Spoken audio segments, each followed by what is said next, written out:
नमस्कार दोस्तों, मैं सोशविन और आपका स्वागत करता हूं अपने यूट्यूब चैनल सोशविन कुमार एजुकेशन ग्रुप में। आज हम लोग को एक क्वेश्चन सॉल्व करना है। क्वेश्चन है, what are the understand of jurisprudence.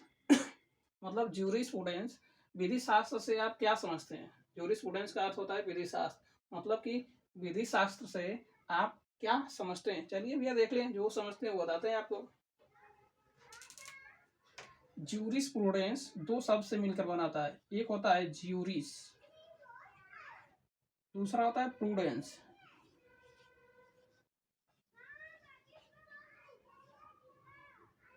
Juris का अर्थ होता है कानून,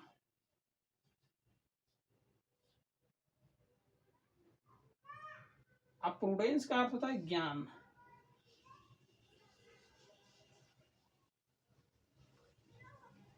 दोनों शब्दों को मिलाकर बताया गया ज्यूरिस प्रूडेंस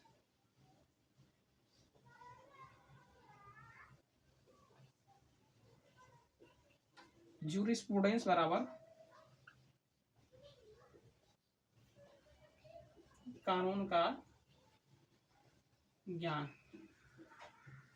अतः हमको स्पष्ट है कि ज्यूरिस का अर्थ होता है कानून, प्रूडेंस का अर्थ होता है ज्ञान, मतलब कानून का ज्ञान। कानून का ज्ञान ही ज्यूरिस प्रूडेंस कहलाता है, अर्थात विधि शास्त्र कहलाता है।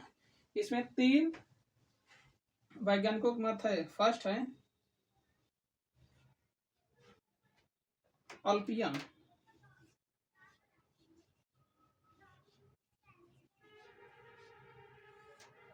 अल्पियन है। इन्होंने क्या किया, यह कहते हैं कि ज्यूरिस्प्रूडेंस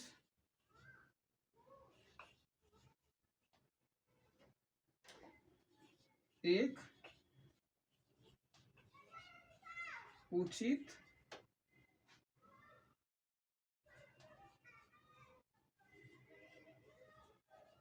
और अनुचित, अल्पियन का मत है ज्यूरिस्प्रूडेंस एक उचित और अनुचित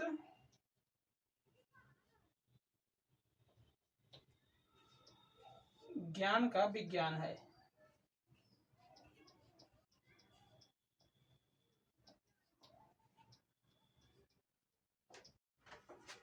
क्या कहते हैं अल्पियन?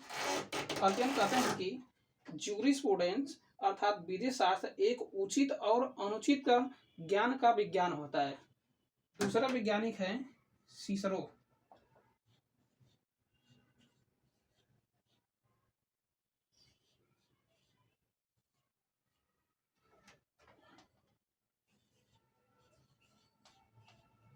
इन्होंने ज्यूरिस्प्रूडेंस को, ज्यूरिस्प्रूडेंस मतलब विधि शास्त्र को एक दार्शनिक पक्ष मानते थे।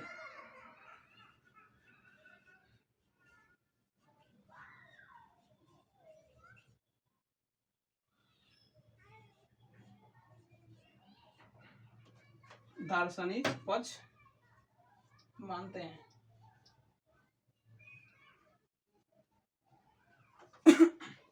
तीसरे हैं हॉलैंड। हॉलैंड ने बताया कि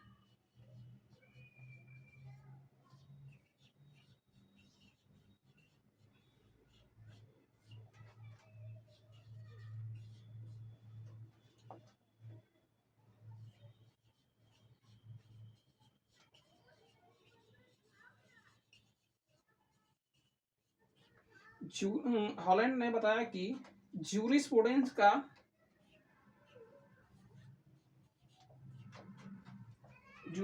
का ज्ञान एक अधिरचित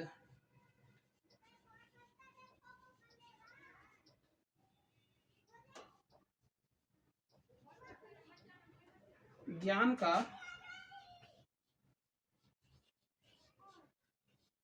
विज्ञान होता है।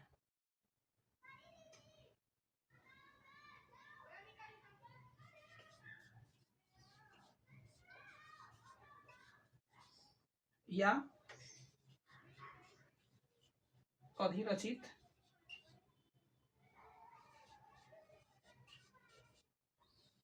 अधिरचित विधि के ज्ञान का विज्ञान होता है।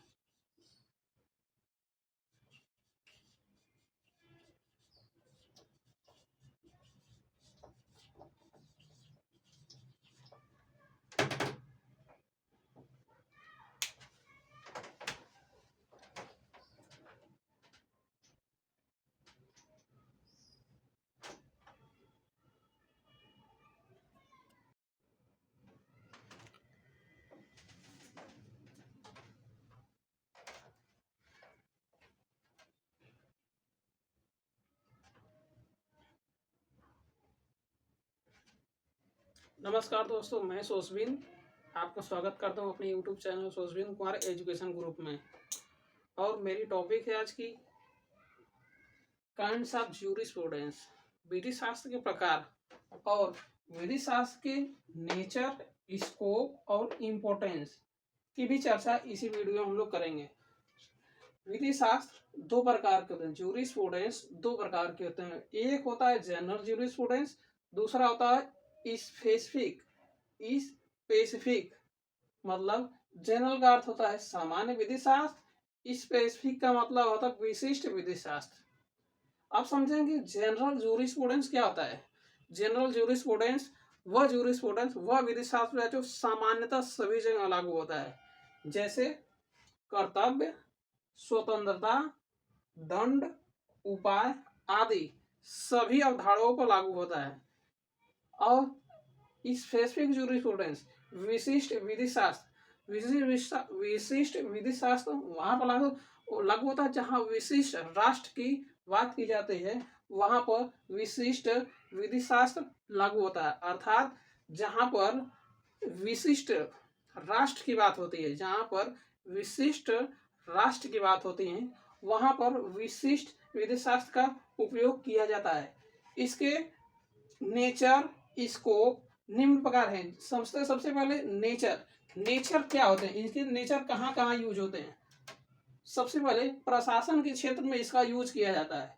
अन्य विषय जैसे PIL पब्लिक इंटरनेशनल लॉ में भी इसका यूज किया जाता है। FL अर्थात फैमिली लॉ में भी इसका यूज किया जाता है। ICL इंडियन कॉन्ट्रैक्ट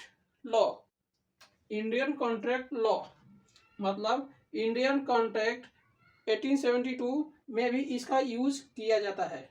इसके स्कोप निम्न प्रकार के हैं। स्कोप क्या है समझिए। यहाँ पे एक होता है प्रशासन के क्षेत्र में, दूसरा होता है समाज के क्षेत्र में, तीसरा होता है नीति शास्त्र के क्षेत्र में, चौथा होता है विचारधाराओं में इसका यूज करते हैं, पांचवा होता है समाज के लोगों में इसका यूज होता है, छठवां अर्थव्यवस्था में भी इसका यूज किया जाता है। इम्पोर्टेंस महत्व, इसके क्या क्या महत्व हैं। इसका उपयोग मानव जीवन में किया जाता है। दूसरा, विज्ञान के क्षेत्र में भी इसका प्रयोग किया जाता है। तीसरा होता है व्यवस्थापिका के लिए इसका उपयोग बहुत ही महत्वपूर्ण होता है। चौथा होता है समाज में लोगों के लिए विधि शास्त्र का ज्ञान अति आवश्यक होता है। उसके बाद पूर्व विधिवेत्ताओं के विचार में, मतलब जितने पूर्व विधिवेत्ता हैं, जो पुराने विधिवेत्ता हैं, उनके विचार में बदलाव के लिए इसका उपयोग किया जाता है।